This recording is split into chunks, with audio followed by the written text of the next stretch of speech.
ನಮಸ್ಕಾರ ಎಲ್ರಿಗೂ. Welcome back to my YouTube channel Asha Santosh Siddapur. Manifestation ನಿಜಾನಾ ಅನ್ನೋ ಡೌಟ್ ನನಗೂ ಇತ್ತು. ಆದರೆ ಇವತ್ತಿನ ಈ ವ್ಲಾಗಿಂದ ಇದು ಕಾಕತಾಳೀಯನ ಅಥವಾ ನನಗೆ ನನ್ನ ಜೀವನ ಕೊಟ್ಟಂತಹ ಸುಂದರ ಸರ್ಪ್ರೈಸಾ ಅಂತ ಅನ್ನಿಸ್ತಾ ಇದೆ. ಯಾಕೆ ಅಂತ ಈ ವಿಡಿಯೋದಲ್ಲಿ ಹೇಳ್ತೀನಿ.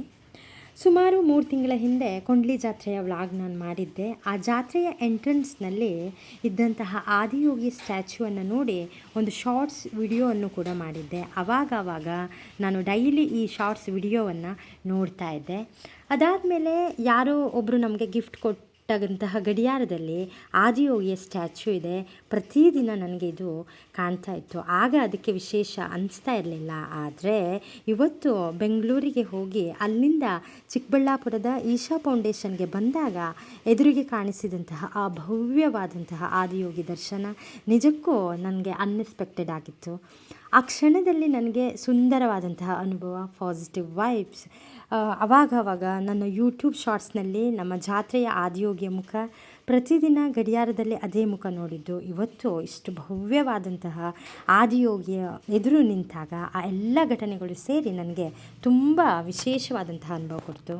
ಇದನ್ನು ನಾನು ಮ್ಯಾನಿಫೆಸ್ಟೇಷನ್ ಅಂತ ಕರಿಬೇಕು ಅಥವಾ ಕಾಕತಾಳಿ ಅಂತ ಅನ್ಬೇಕೋ ಗೊತ್ತಿಲ್ಲ. ಆದರೆ ಒಂದು ವಿಷಯ ಮಾತ್ರ ಸತ್ಯ, ಆ ಕ್ಷಣ ನನ್ನ ಮನಸ್ಸನ್ನು ಸದಾ ಹಸಿರಾಗಿ ಉಳಿಯುವಂತಹ ನೆನಪು ಅಂತ ಹೇಳ್ತೀನಿ. ಬನ್ನಿ ಹಾಗಾದರೆ ಈಶಾ ಫೌಂಡೇಶನ್ ಆದಿಯೋಗಿಯ ದರ್ಶನ ಮತ್ತು ನಮ್ಮ ಅನ್ಎಕ್ಸ್ಪೆಕ್ಟೆಡ್ ಪ್ರಯಾಣವನ್ನು ಒಟ್ಟಿಗೆ ನೋಡೋಣ. ಇವತ್ತಿನ ವಿಡಿಯೋ ತುಂಬ ಸ್ಪೆಷಲ್.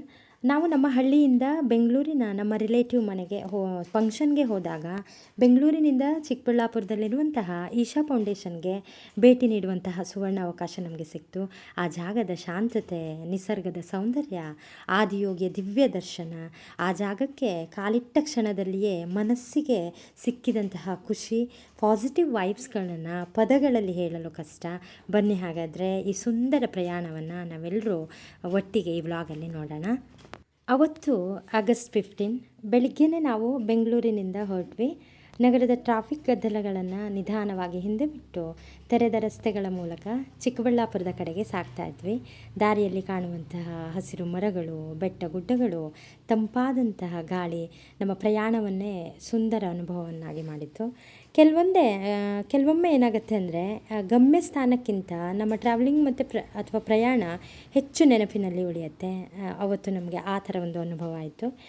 ಈಶಾ ಫೌಂಡೇಶನ್ ಒಳಗೆ ಹೋಗ್ತಾ ಇದ್ದಂತಹ ತುಂಬ ಸ್ವಚ್ಛವಾದಂತಹ ಶಾಂತವಾದಂತಹ ವಾತಾವರಣ ನಮ್ಮನ್ನು ಸ್ವಾಗತಿಸ್ತಾ ಇತ್ತು. ಎಲ್ಲೆಡೆ ಮರಗಳು, ಹಸಿರು ಪರಿಸರ, ಪ್ರಶಾಂತವಾದಂತಹ ವಾತಾವರಣ ಮನಸ್ಸನ್ನು ಹಗುರಾಗಿಸುವಂತಹ ಅನುಭವವನ್ನು ನೀಡಿತು.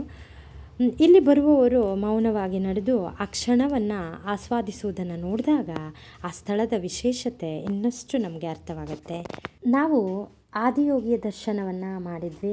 ಆದಿಯೋಗಿಯ ಭವ್ಯವಾದಂತಹ ಮೂರ್ತಿಯನ್ನು ಎದುರಿನಿಂದ ನೋಡಿದಾಗ ನಿಜಕ್ಕೂ ಒಂದು ವಿಭಿನ್ನವಾದಂತಹ ಅದ್ಭುತವಾದಂತಹ ಅನುಭವ ಆಯಿತು.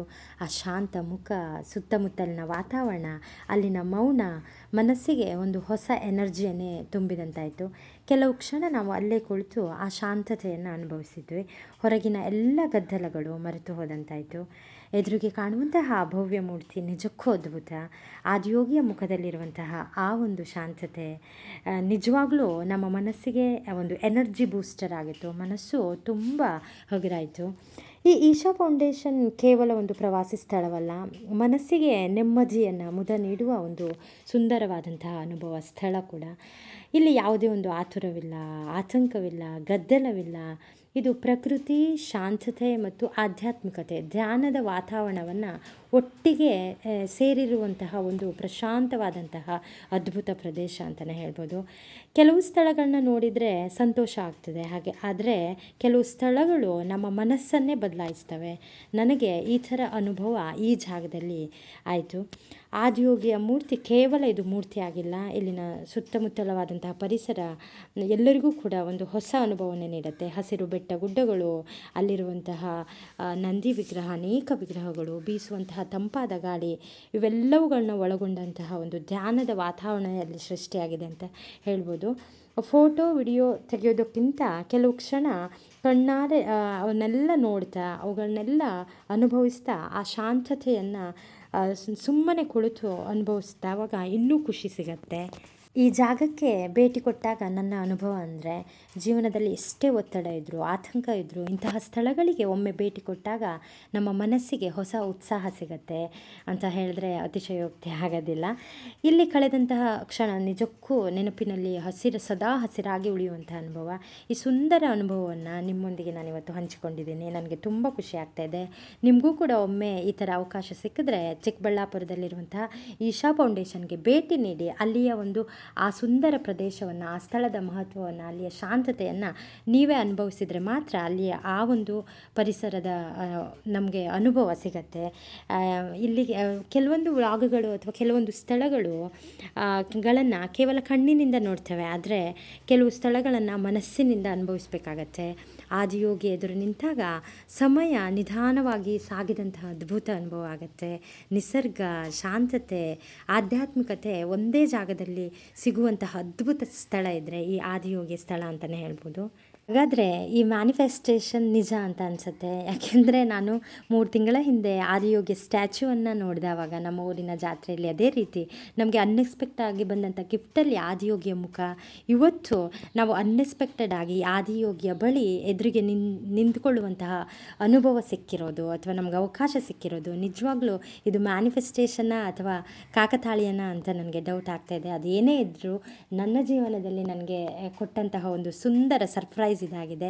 ಇಲ್ಲಿಗೆ ಈ ವಿಡಿಯೋನ ಮುಗಿಸ್ತಾ ಇದ್ದೀನಿ. ವಿಡಿಯೋ ಇಷ್ಟ ಆದರೆ ಲೈಕ್ ಮಾಡಿ, ಶೇರ್ ಮಾಡಿ, ಕಮೆಂಟ್ ಮಾಡಿ. ಇಂತಹ ಅನೇಕ ಕನ್ನಡ ವ್ಲಾಗ್ಸ್ಗಾಗಿ ಆಶಾ ಸಂತೋಷ್ ಸಿದ್ದಾಪುರ್ ಯೂಟ್ಯೂಬ್ ಚಾನಲ್ಗೆ ಸಬ್ಸ್ಕ್ರೈಬ್ ಮಾಡ್ಕೊಳ್ಳಿ. ಇನ್ನೊಂದು ವಿಶೇಷ ವಿಡಿಯೋದೊಂದಿಗೆ ಮುಂದಿನ ಸಂಚಿಕೆಯಲ್ಲಿ ಭೇಟಿಯಾಗೋಣ ಅಂತ ಹೇಳ್ತಾ ವಿಡಿಯೋನ ಮುಗಿಸ್ತೀನಿ. Thank you.